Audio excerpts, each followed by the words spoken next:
And we are live, folks.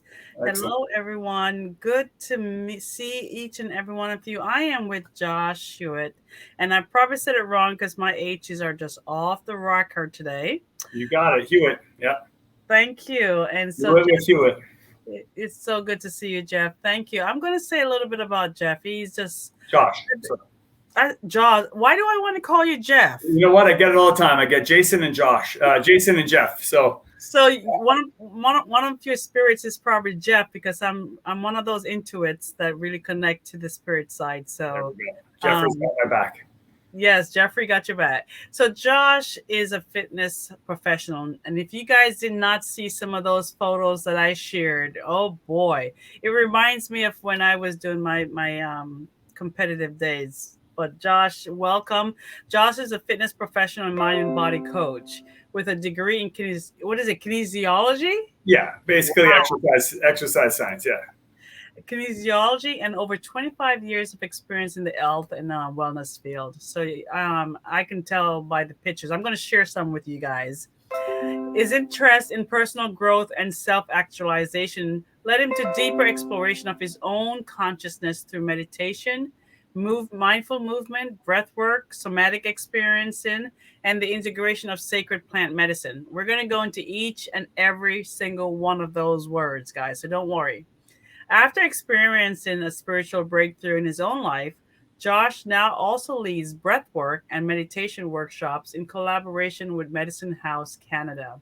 In addition to offering fitness and nutrition guidance to support others in optimizing their own mental, emotional, physical, and spiritual well being. Without anything further to add, please welcome Josh Hewett to the audience. Thank you. Hi, Josh. How are you? First of all, where are you physically located? I'm right here in the middle of this hologram that we call planet Earth. I'm in Barrie, Ontario. So I assume I'm just a little north of you. Yeah. Yeah, so we're just Barrie South. Yeah, I have a little home studio set up here in the basement of our house. So I train people in person and online here. I do some group workshops, some ceremonies, and things like that as well. Here lately, it's been obviously a little bit of a different situation as far as gatherings. So a lot of stuff is happening virtually. But up until that point, I was doing some group ceremonies and workshops locally and in Toronto. We'd rent out yoga studios and whatnot. So. Yeah, the COVID, and that's one of the topics that we're going to be talking about after we talk about Josh and his background. Is how are we facing and are braving the changes that are going on because of COVID? Mm-hmm. And so, Josh, can you tell us a little bit more about what kinesiology is to start? Sure. And then we'll go forward. Sure. I might even tangent from there if you don't mind. Kinesiology is basically a fancy way of saying physical education or phys ed. So my interest was in health and wellness, but also in particularly was in post-injury fitness and physiotherapy, physical therapy. So my intention was actually to do a postgraduate in physiotherapy. But after I finished my kinesiology degree, I got into personal training. And so I worked as a trainer at a physical therapy center in Toronto. So after the doctors would do the surgery, they would send the physiotherapists, and then they would refer them to me for the continuing care from there. So from there, I've taken a lot of courses in post-injury fitness, some applied kinesiology courses for muscle testing and working with muscle imbalances. And I've done also a lot of work with just general health and wellness. And then I've branched off from there into a more holistic approach to health and wellness. And that's just following my own interests. So I feel like if you work in a manner with others that is in alignment with your own passions, then you'll be of the best service possible. You said the word passion, and we're gonna get back to that after we break down some of the stuff that you do and your skill set. Um, you mentioned about your personal growth and self actualization. What is self actualization? Because that is a more of a psychology word, right? So, in your own words, what is self actualization, and how does it tie in with your personal growth? Yeah, so this will have to be in my own words because I don't have That's right. The Webster's dictionary open in front of me. And That's there's also I had a conversation about this recently, um, differentiating self-actualization versus self-realization, but they can sort of be applied in a very similar way. For me, this represents, well, self-realization is more related to this discovery of the truth of oneself. mm, Self-actualization to me sort of represents um, the process of uh, optimizing yourself, becoming the best version of yourself. So self-mastery in a way. But really, how I'm using it is um, looking at personal growth with respect to understanding your true nature, to really becoming the best version of yourself. But for me, that sort of represents not only learning or acquiring knowledge and growing yourself by building upon who you are, but also stripping away what no longer serves you and peeling away the layers of what isn't you. So whatever it doesn't resonate with your truth needs to be released. I like the saying, we're born fine, and then society defines us, and now it's our time to refine ourselves. yeah. Oh, And wow. so we're actually a big part of self actualization or self realization for me is reconnecting with that truth of oneself that is before all of the conditioning that was put upon us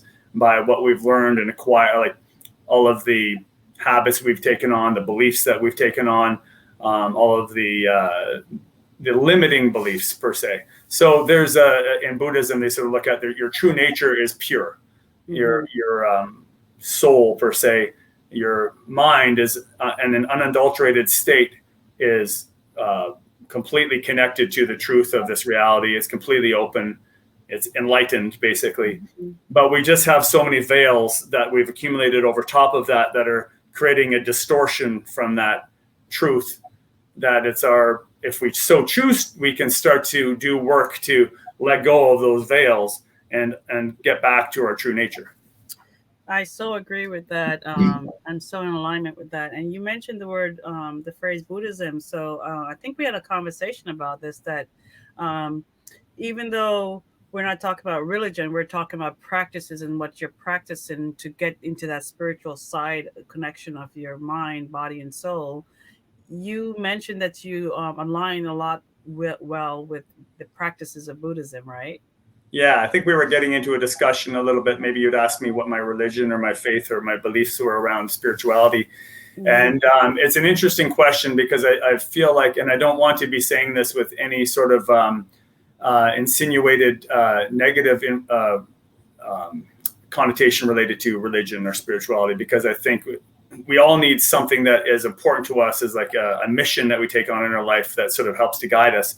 But I think there can be the danger of identifying oneself very strongly with whether it is a religion or a political belief system or some sort of system that is externalized to us. And if we become very rigidly adhering to that system, a belief system, that can close our minds to an actual experience of that, Yeah. an actual inner experience of this connection to, all that is, to the divine. So it's nice to have those guidelines and teachings to reflect on.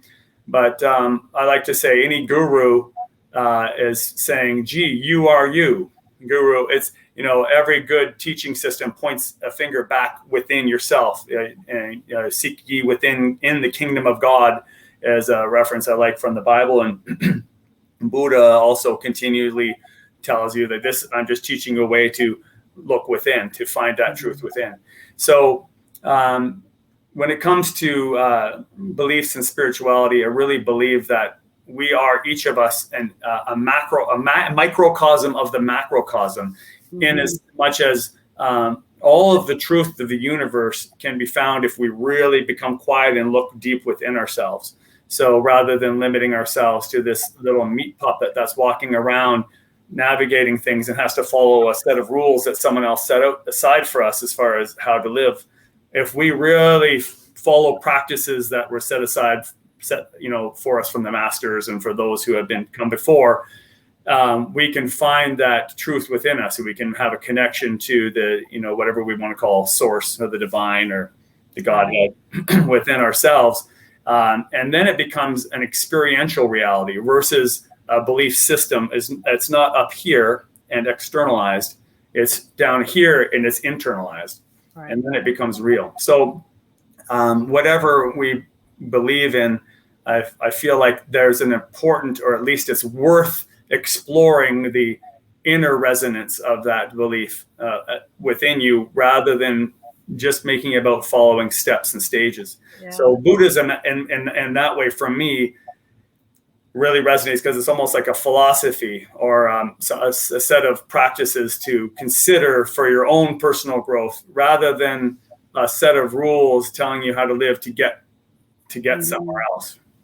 That's so true. Well said. Well said. Then you said, through your own exploration of meditation and breath work and mindful movements and somatic experiencing, you are who you are now. So can you branch a little bit, or touch a little bit on what somatic work is, and also what kind of breath work you're doing, and with these mindful movements, and because every person that I meet in the mindful world, or I call it spiritual practice world, have their own techniques, because when they connect to themselves, their techniques comes out, that creative side of them comes out. So their movement, or mindful movement, is developed from them connecting to their own spirit. So can you just touch a little bit on each of those things I just mentioned? Sure. Well, first of all, as far as breath work, I lead the breath work. I think that's where we connected briefly, as well as in the breath work session. I do a free session every Monday night, and you can share the link if you like to that as well. If anyone would like to join and experience what that's about. I use variations of conscious connected breathing. So it's very popular now with the Wim Hof method, is someone that sort of popularized a form of consciously connected breathing. So, but there are many different variations. There's different yogic breathing techniques. Sometimes I'll do square or box breathing, or a few seconds in, hold for a few seconds out. There are different breathing techniques that are used for different intentions, whether it's to calm the nervous system or to bring emotions to the surface to be released. But the method that I use is breathing fully, including diaphragmatic breathing, filling the lungs up completely, and then releasing without any hold at the top. Just let it go. And then before you have any pause or gap at the bottom, your next breath starts. So that's what it means about consciously connecting to breathing. It becomes circular. One breath, nice, deep, deep, deep, full breath, falls out, and the next breath starts again. Falls out, next breath starts again. And by connecting the breathing in that way, and breathing very deeply, you bring a lot of oxygen into the body, alkalinizes your blood, helps to improve mental focus. There's all sorts of physiological benefits, but there's also mental benefits to reducing stress. And there's potentially spiritual benefits to pushing the thinking brain a little bit out of the way. And if you practice that technique aggressively enough, you'll notice that there's kind of like a gap between thoughts. It's almost like your thinking brain kind of gets pushed into the background. The default mode network that sort of runs us on autopilot gets quieted a little bit. And this can be also experienced during psychedelic experiences as well. If anyone has had any vision quests with ayahuasca, or has used psilocybin mushrooms or anything like that, they may have experienced that sort of quieting of the thinking brain, which brings yourself into a pure experiential state. When people talk about just be here now, it's a nice thing to talk about, but when you actually experience full presence and your present moment awareness becomes very crisp, and there's the thoughts, you're not being carried away by the thought patterns that constantly seem to pull at our attention. You have a whole new perspective of reality. So this is what those breathing techniques can open us up to. And then in conjunction with meditation, which is, again, learning how to navigate attention away from the incessant noise or thinking in the brain and bring it into a space of focusing on something that's present, like your breath or body sensations. So Right. experiencing in the form that I'm talking about, somatic meditation, is somatic is doing with the body, the soma, and the physical sensations you're experiencing. Really resting your attention on the sensations in the body versus labeling or narrating your experience, following the story in your head. Mm-hmm. And so that has numerous benefits. First of all, helps to bring you into present moment awareness. Again, when you're with your body sensations, you're very present. While the mind will tend to project us into the future. What's going to happen next? What are my plans? Somehow the next moment's got to be better than this one, always later on. Or what happened before, my memories, I'm not going to let that happen again, or da-da-da. So the head here is a problem solver, and it has nothing to do with what's going on right now. It doesn't have anything. The present moment is the present moment. What is. And this thing's concerned about what if. So it always is like watching out for dangers and trying to keep us in this constant state of vigilance or problem solving. And so it takes us out of the moment into the past or the future. Whereas if we come to following the breath or body sensations, it brings us right here into the now. So these are some practices that I like to help guide people into, that they can very simply use at any time to get out of the head every now and then and bring themselves into the moment, so they can have an experience of what it means to be present. So they can really start to recognize what it feels like to be connected to their body, to improve that mind-body connection. And then working in movement into the mix can be anything. It could be yoga, qigong, could be just your workout. But when you do so, when you're moving, you're really focusing on the feel of the contraction and the expansion of the different muscles. You're bringing awareness into what's happening in the body. You're noticing your breath instead of like being up here while you're moving. So mindful movement can really be integrated in whatever way the person finds appropriate, but it'll completely change the experience of what you're doing if you're consciously really focusing on what's happening in the body. And that resonates for me, that approach. There's so many different ways to use meditation. There's mantras that people do in transcendental meditation. There's Vipassana, there's different forms of breath awareness meditation, there's focusing on a candle.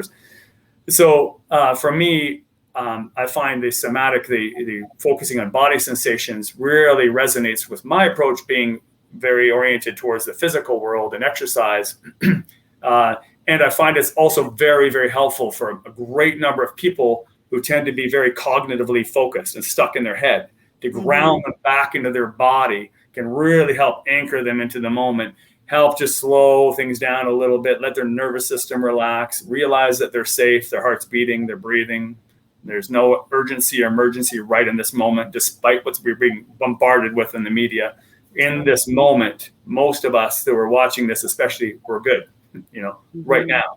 So reminding ourselves of that is very powerful.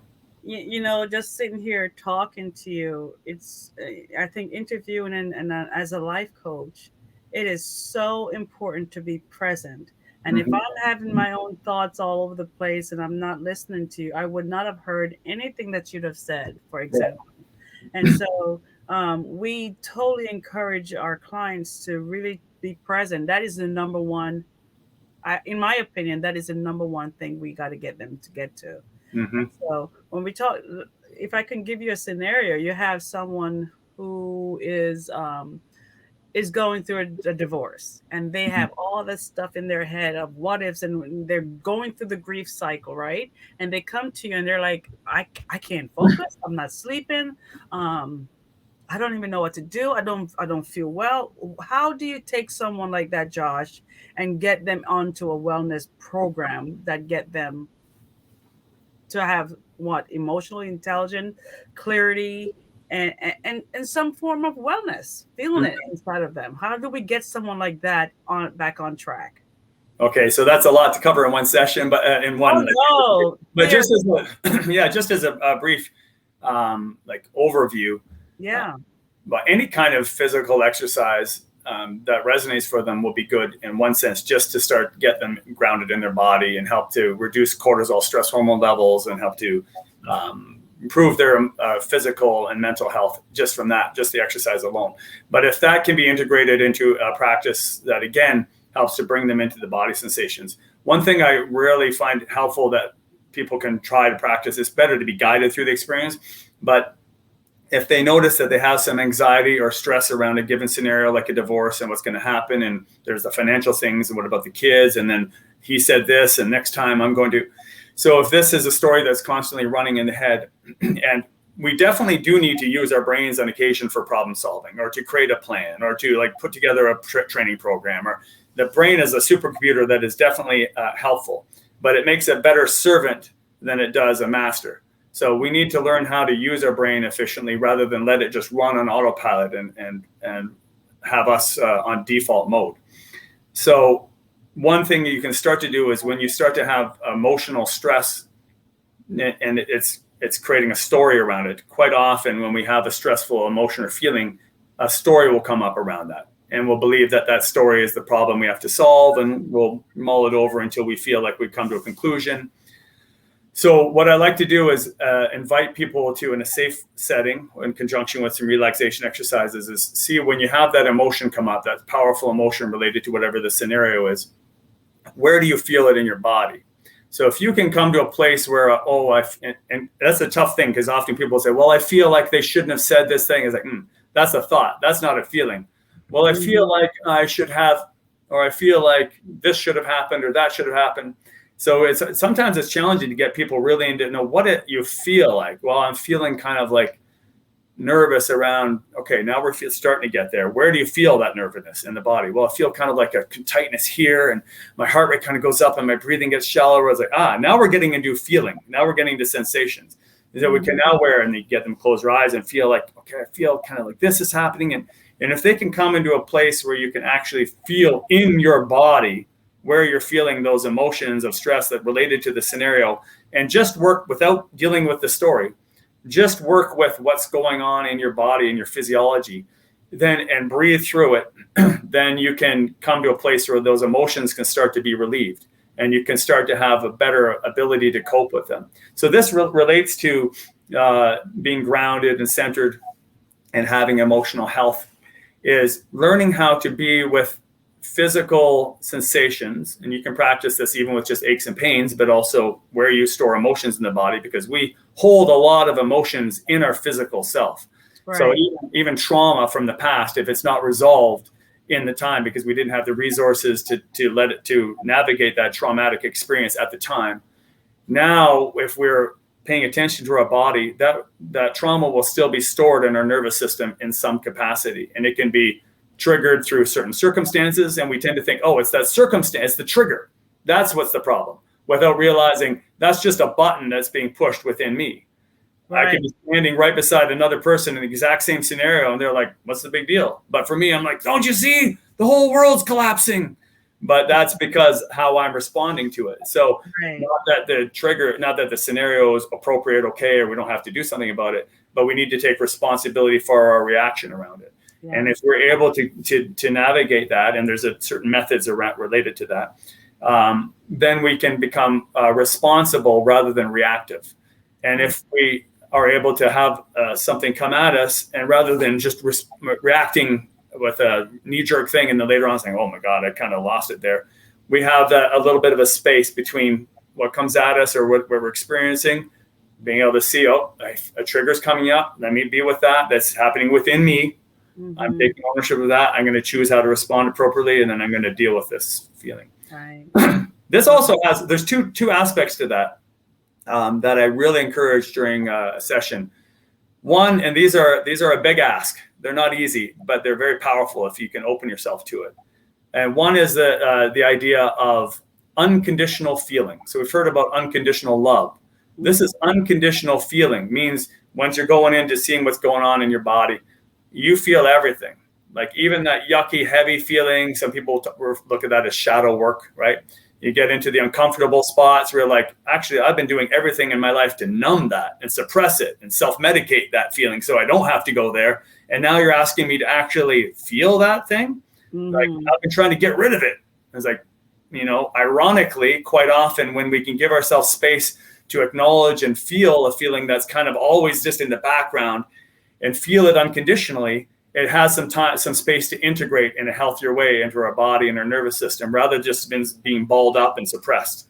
So rather than just, people look at law of attraction, often get sort of confused as in, I'm just going to always think happy thoughts and ignore all of the heavy feelings. Well, there is something around what you focus on expands and what you resist persists.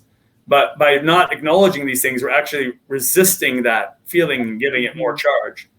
So by letting ourselves feel it without the resistance, it gets to be released and integrated. The second aspect, unconditional feeling, is radical acceptance. And radical acceptance is like, whatever comes out of this, I'm not going to label it as positive or negative or push it back and try to get more of it because it feels good. I'm just going to be an acceptance of what is what is. This isn't a controlled situation. I mean, if you put your hand on a burner, you're not going to be like, I'm going to unconditionally feel that burning and accept it radically. You obviously protect yourself from physical harm. But I'm talking about that we all carry some kind of baggage. And if we can come to a place where we can sit quietly, trust that our body has some intuitive inner healing capacity, that if we let it do its thing, get the hell out of our own way, the body will start to do its thing that this can't solve. This knows. This thing, our body knows. So trusting that, feeling it unconditionally, and then radically accepting whatever comes out of that, that can be really transformative. And it needs to be guided through that often the first few times, but it's almost like you're going in and you're finally listening to that inner part of you, that inner child or whatever, that never got a space to be heard or acknowledged because it's crying, it's bad, it's sad. Those are the yucky feelings we don't want to feel. And it's like, well, listen, you got permission now. I'm going to sit with you. I'm going to feel fully. I'm going to be a space for you. And then let's see what comes out of that.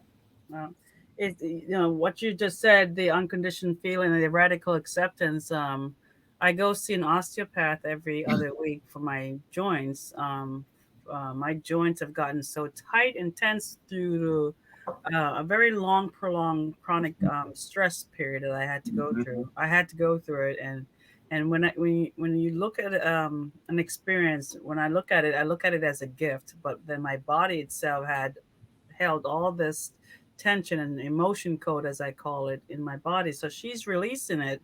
And when I'm talking to her and trying to describe to her how I'm feeling, she's like, I don't agree with that.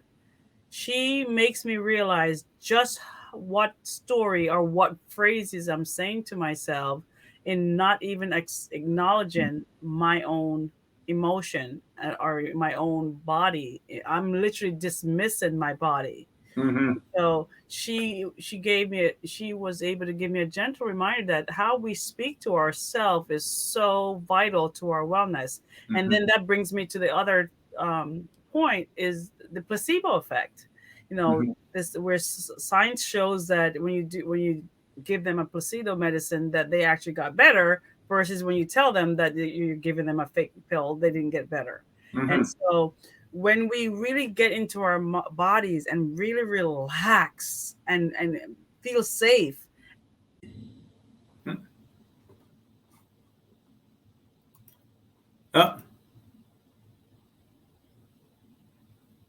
Okay, it looks like she dropped out there. I think I'm still being recorded, I hope. So I'm not sure what the audience is seeing. He's back. Okay, I just tried to carry on a little monologue there for a second. So I just think that's so. When I hit when I did this, my mouse threw me out. Yeah. But yeah. It's pretty cool, that when you think about wellness, if you go inward, the answer is there. Yeah. And so you talked about some breath work, and that's where you and I met. And we kind of talked about possibly doing a sample of that if you're open to it.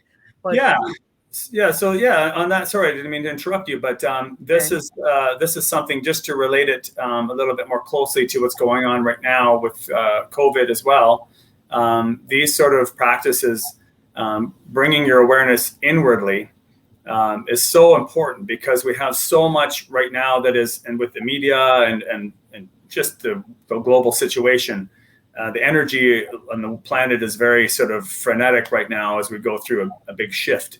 And there is some expectation that this is a shift that could be a positive transformation. Human consciousness is starting to evolve, and there's a little bit of a transitory phase, which can be a little messy while the old paradigms are trying to cling to control, to keep things the way they were, and it ain't working anymore. So there's some fear and apprehension as far as, well, then what's next? This is all I know. So if I'm going to trust at the process and let go of the old, what will be left, kind of thing. But if we can bring our awareness a little bit from outside of this whole external situation and come inwardly, we can start to develop resilience and resources that we can navigate these experiences from a more centered place. And even if we feel called to do something externally, rather than being reactive and angry at they shouldn't be making me do this, or they should be doing this, we can come from a place that's a much more centered and grounded, and our actions will be much more affirmative and oriented towards a positive outcome versus fighting the negative. Yeah. So our energy will go to constructing a healthier paradigm versus battling an old paradigm. So, but this all starts from within. We can only serve at the level we're at. And so the inner work is valid. It's not like sitting inwardly and bring your attention into the body. It's not wasting time when you should be taking action outwardly. It's actually preparing you to, and it's actually doing real work that makes a difference in the world. But the main thing is that it's going to improve your mental, emotional, and spiritual health so that you can navigate this experience much more effectively first. So you're not just becoming another stressed out individual.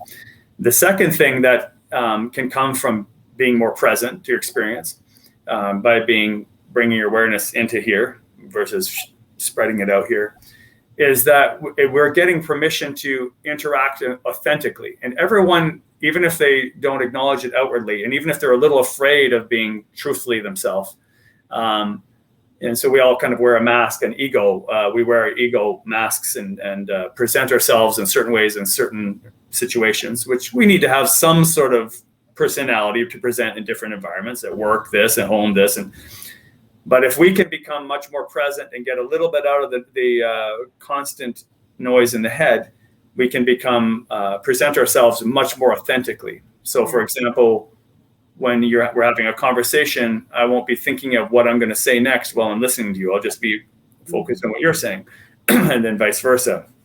So that's another benefit of these exercises, is if we learn to quiet this down, we can come from a space of just coming from an unrehearsed space. So, for example, what we talked about, our conversation now, we haven't decided what we're going to talk about or what points we're going to cover. We had a general idea of, let's talk about what I work with. It's inner work related to what's going on in the world. It's pretty broad. So from there, we can navigate a discussion and the conversation and let it organically flow within that context in a way that's authentic and natural in that moment. And people really crave this authentic connection. So if we're able to be in a space that also honors where the other person's at, we're not pushing like, brother, come on, let me feel you. Like, love it. And let's get, and they're still a little guarded, then you got to honor where they're at. But when someone feels they're really being listened to, and they're being communicated with exactly from where they're at, and you're coming real with them, as opposed to like, oh, da, da, da, da, da, da, da, and they can tell that it's you're putting on a show and it's an act. Right. That's so rare and so valid. Even if we think, well, I'm authentic, I'm real. If we're really able to like quiet our mind down, we can see how often we're kind of running a story and externalizing it all the time. So I just wanted to just preface the little work we're going to do with that, so that it gives people some context as far as the value of these practices in that way as well. Learning how to first navigate the craziness in our world in a healthier way, but also just on a day-to-day interaction with people, can we sort of quiet the ego, conditioned self down a little bit, the acquired personality that we gained over years of being on the earth, and can we come from a place that's way behind that, that's this pure place of just conscious awareness that doesn't have a role to play. Mm-hmm. And to what degree are we able to communicate or connect from that place? And that's getting real with people and getting real with yourself. And there's a lot of healing that can be done with that. But it takes a lot of trust, because if we're really used to, like, I got to keep this going, keep my hands on the mental steering wheel at all times, as soon as you kind of let go of that, it feels like, oh, we're going to crash, right? Yeah. But you got to trust that even when you don't think all the time, in fact, you'll be more productive if you're just really observant. Mm-hmm. So having said that, if you like, we can do just a very brief exercise. And if people would like to join in who are watching, and if this will be recorded, you could always come back and follow it later if you're driving, or if it's not appropriate time, or if you're at work. Yeah, But please, let's do it. We had a glitch with Facebook, so I had to delete the announcement and re-put them back in. Facebook tends to do that, and so I'm glad this is being recorded, because I'm going to go back through it myself and do the exercises that we come up with. So please, without further ado, Josh, if you wouldn't mind leading us into one of these sure. works. I'll do a very brief one to just get an idea for it.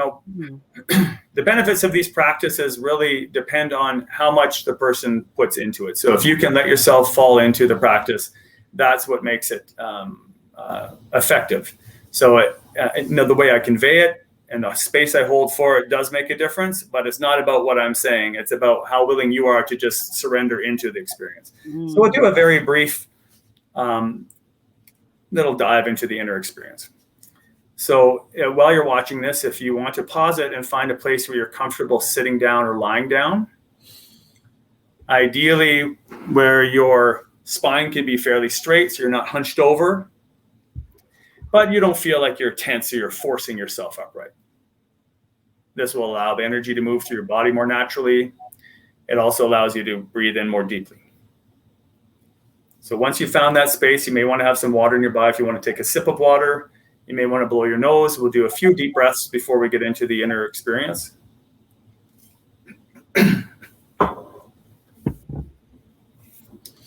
Once you find that space, I invite you to close your eyes. Now, as soon as you close your eyes, just recognize that there's already a state change. There is a change in your experience just from closing down the visual stimulus.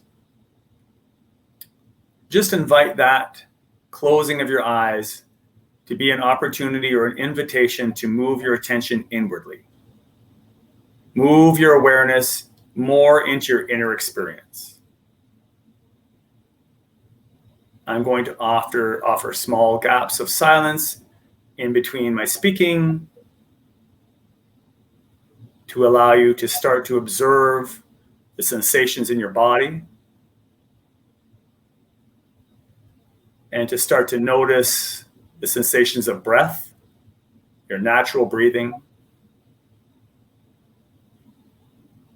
and to notice the thoughts that arise.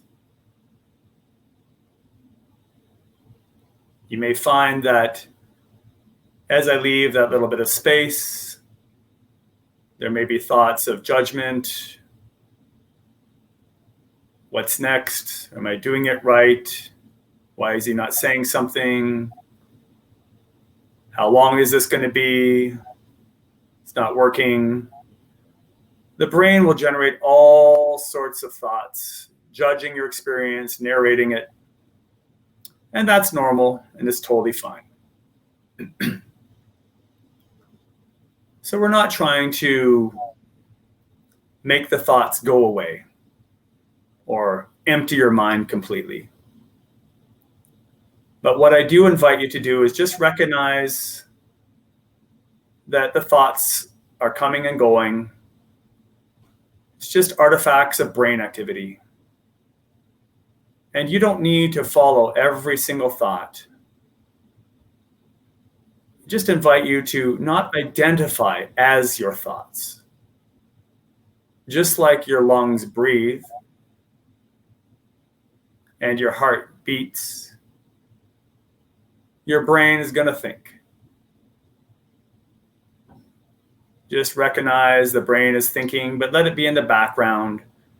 And just gently guide your attention now onto your breathing and any sensations of breathing in your body. In particular, I'd like you to bring your awareness to breathing into the belly. By breathing into your abdomen and letting your belly go soft, filling it up. And then just letting go on the exhale. Filling the belly. And just completely relaxing, releasing on the exhale. Bringing your awareness to the feeling of breathing. Really feeling the expansion in the body on the in-breath. And the settling, sinking on the exhale. Just bringing your attention onto the breathing allows the awareness of the thoughts to move into the background a little bit. And also breathing into the abdomen, letting your belly fill up, getting the diaphragm involved, settles the nervous system. Now we're going to pay attention to, after the big inhale from the belly, fill up the belly and then fill up the chest a bit as well. Big deep breath, mouth or nose. Try to slow your exhale down, pace your exhale to last at least 6 seconds. Pursed lip breathing, 1, 2, 3, 4, 5, 6. Big breath in. Slow exhale.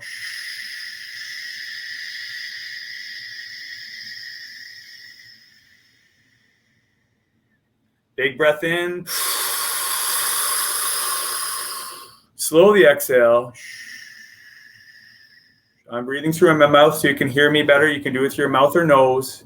The main thing is that your belly is filling up, abdomen, chest, and the exhale is really slow, intentionally slowing, making the exhale last. That also settles the nervous system, reduces stress hormones, relaxes your body. We're going to do a few more big, deep breaths in, feeling it. Really feel your belly expand, your chest rise. And then as you exhale, feel everything just sinking and settling. Wherever you feel the sensations of breath, just bring your awareness into the body on those breath sensations. Be gentle with yourself.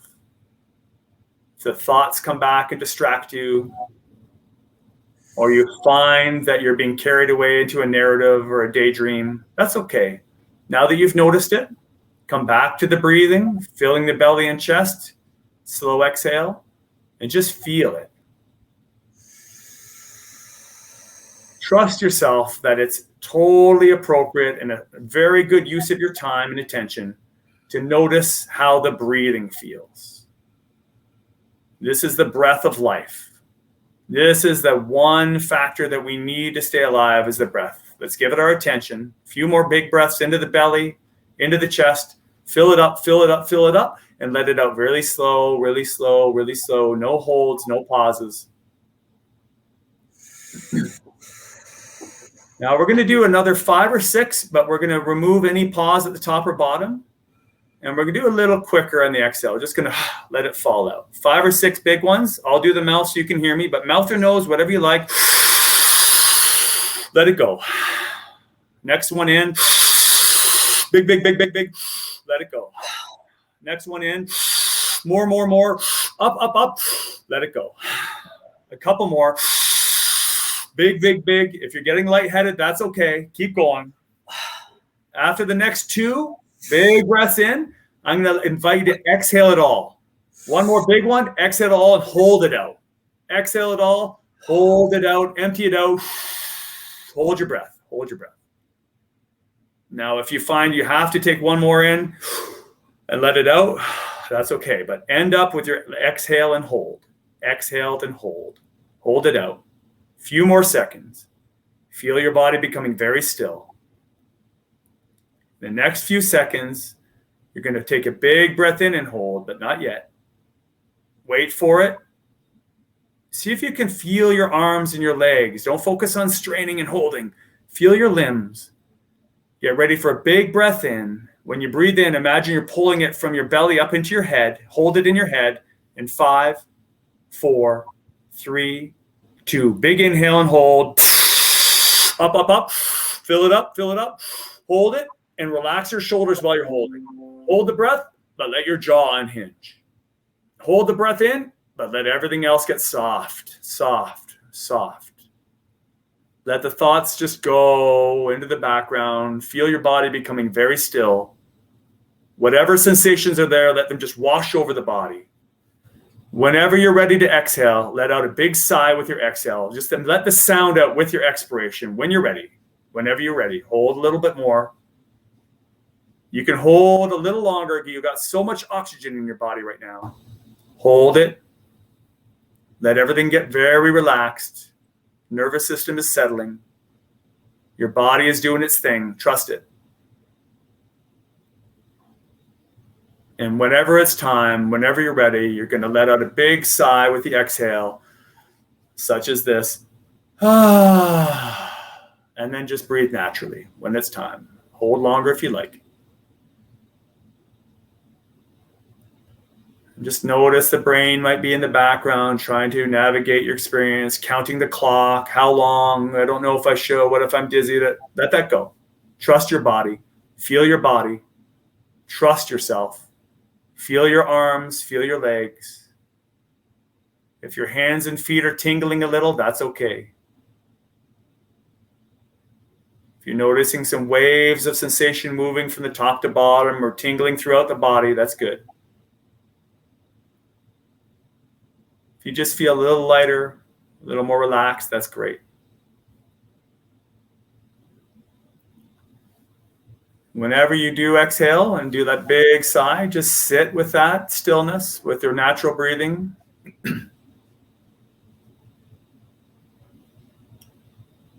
And if you're still holding your breath, that's okay too. But we're going to bring awareness into the body now as well, specifically into your head and your face and your neck.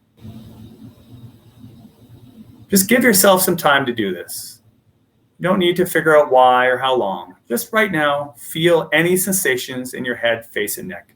Slow down. Be in your body. Feel your face. Around the eyes. Feel it. Around the cheeks and the jaw. Feel the sensations. Around the skull, the back of your head, your neck. Focus on the feelings. And then move your awareness down from the head and into the torso, through your shoulders and upper back, along the shoulder blades, along the spine and ribs, along the back of the body, all the way through the center of your torso, through the chest and the stomach, through the whole rib cage. Anything you feel in the torso, in the whole center of your body, chest, back, stomach, spine, ribs. Notice how those sensations change with each breath. If you're breathing, if you're holding, feel the stillness.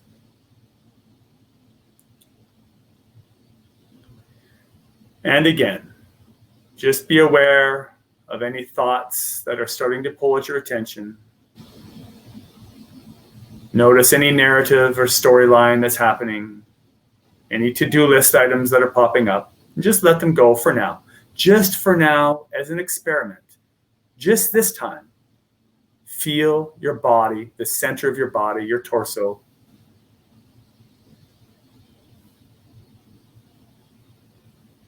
Feel the chest and the stomach rising and falling with the breath.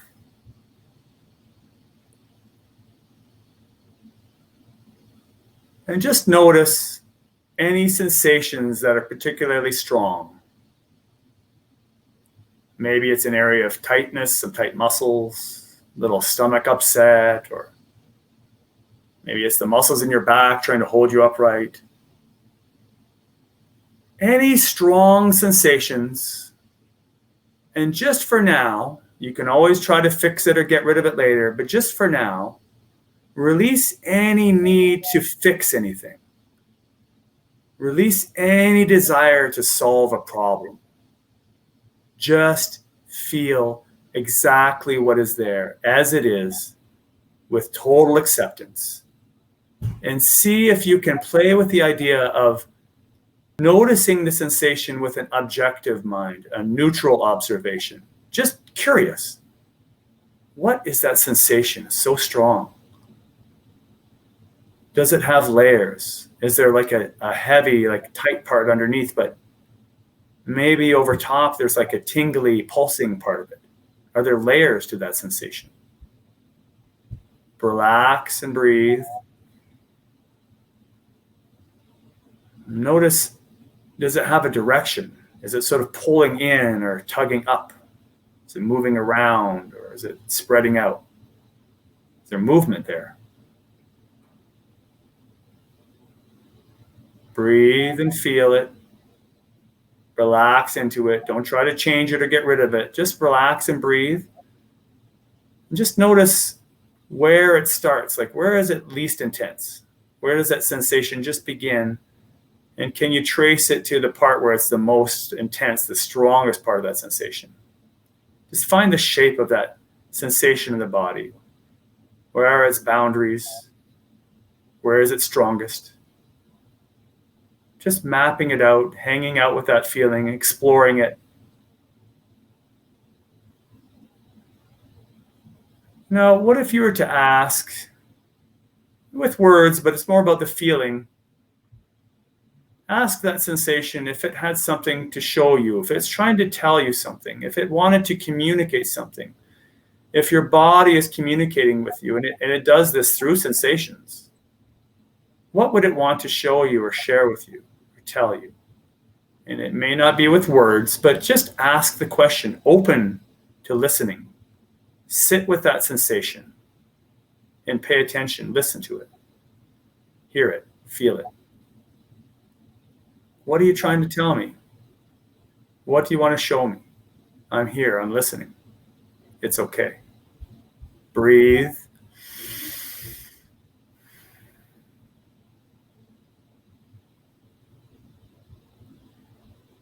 And then you can invite it to communicate with you again later and assure that your body that you'll be back to pay attention, to feel it again soon. You can thank it for sharing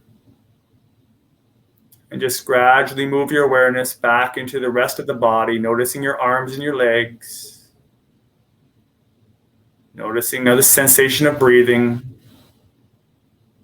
starting to become more aware of the sound of my voice, noticing any other sounds in the room around you. Maybe you notice some light entering through your eyelids. Take a nice big breath in. And exhale. And you can stretch, shake it out, move your body, open your eyes whenever you feel ready. No rush. Ooh, wow. I didn't tell you that I was having a migraine when I came on here. And so my thoughts kept on going towards the migraine every time. But giving it grace and saying, okay, tell me, what is it? Where is it? What's going on? Mm-hmm. I was given that story as you directed it. I was given the answer to what caused. Started out with a tension in the neck, and went to the front because I'm doing a lot of studying for my PhD, and so a lot of reading, a lot of tension, getting stuff done last night created this.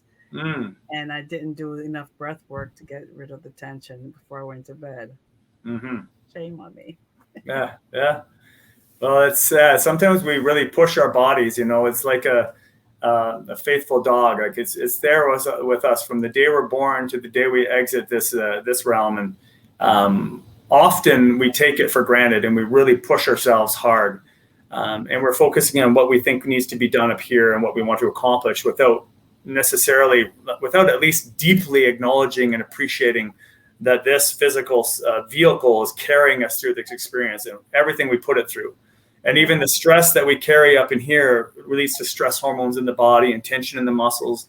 So it's really valuable to just honor the space to sit and just connect with the body and say thank you and to I feel you, I'm with you. Like I'm giving you some time because this is a really useful, appropriate use of my time to just be with this. It's not a waste of time. I don't have to always be doing stuff out there. I can be in this, and your body will reward you like, multiple fold. You'll start to become more aware of foods you eat that don't agree with you. You'll start to notice there are people who are around where the vibe isn't right or is right. You'll start to become more conscious of certain forms of exercise that you like. It'll tell you when it's time to go to sleep now, dude. Like, don't just caffeinate and force yourself to stay up. It's time to like slow down a bit, or it's time to get off your ass and move. So, but this requires us to get out of our head and connect with our body.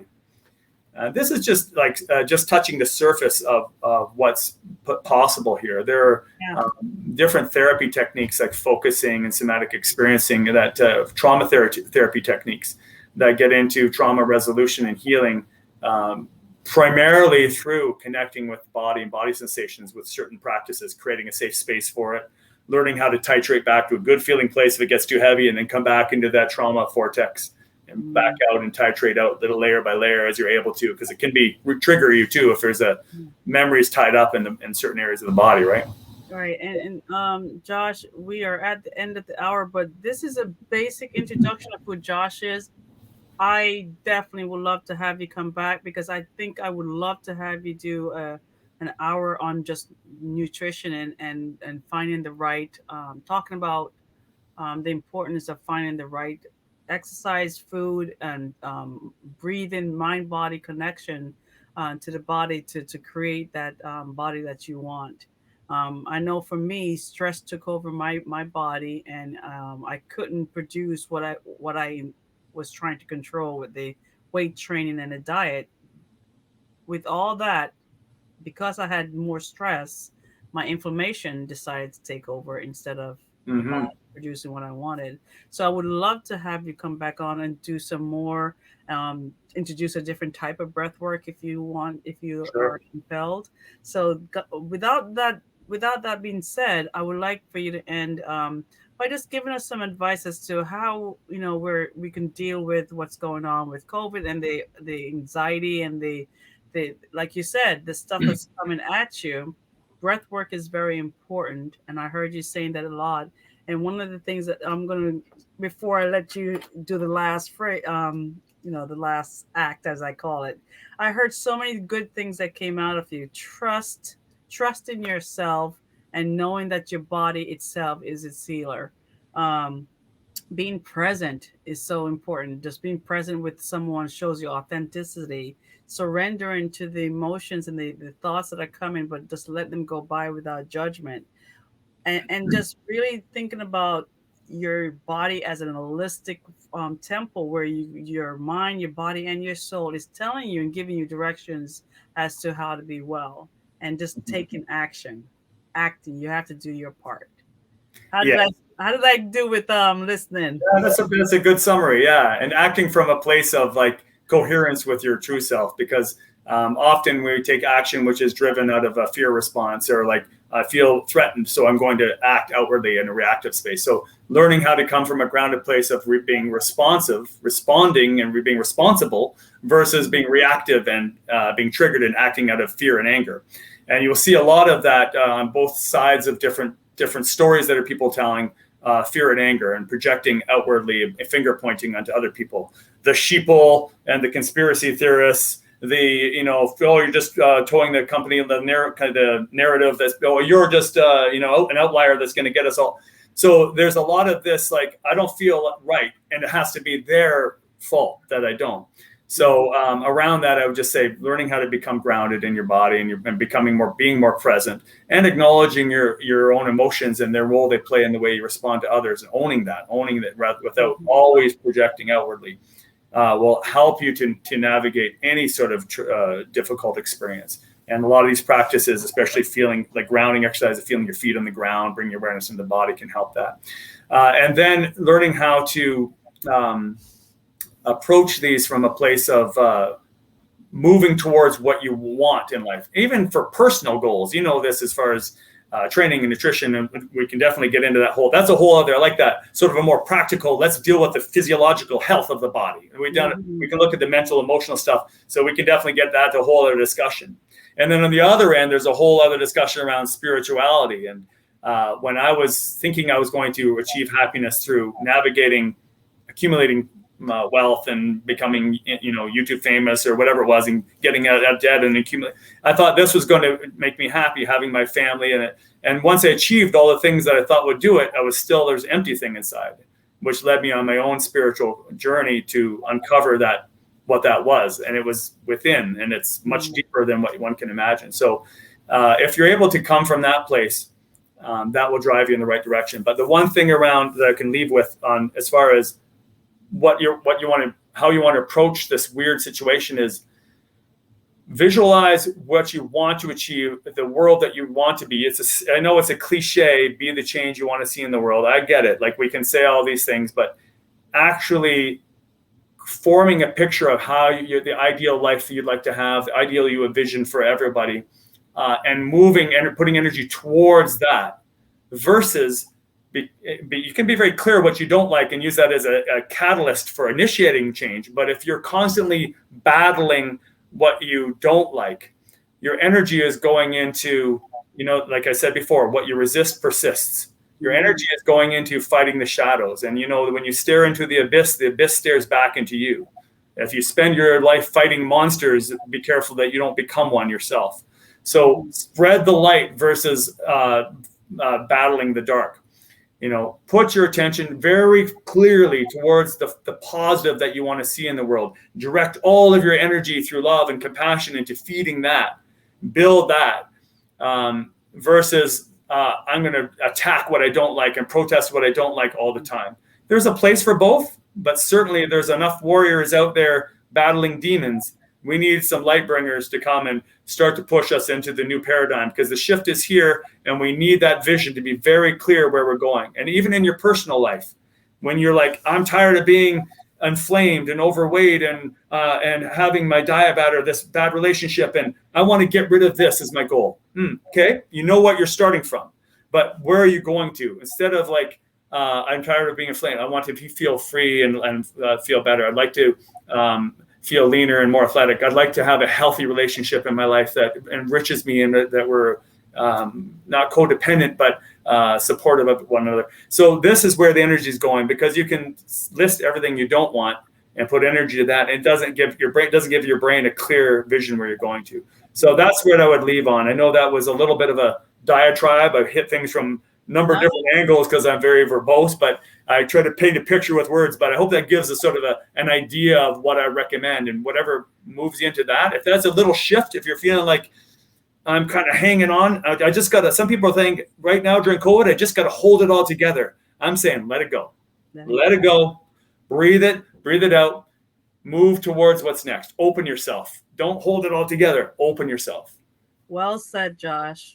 Well said. And without even knowing it, you've just defined the name of my business, Inner Star Compass Healing. You have to go inward to be able to find that compass, that direction that you need to turn your compass towards healing. You can't just be looking outward trying to find it. You got to go inside. And so, without any other the way out is always through, and the way through is in. I love it. You guys hit replay, type replay if you're watching this on replay. And again, the breath work, make sure you're in a safe place and you're not driving or operating on machinery. And let us know how you feel about this. Josh, this was a beautiful 1 hour with you. And thank you so much for coming on. Thank you for having me. Take care, everyone. Take care.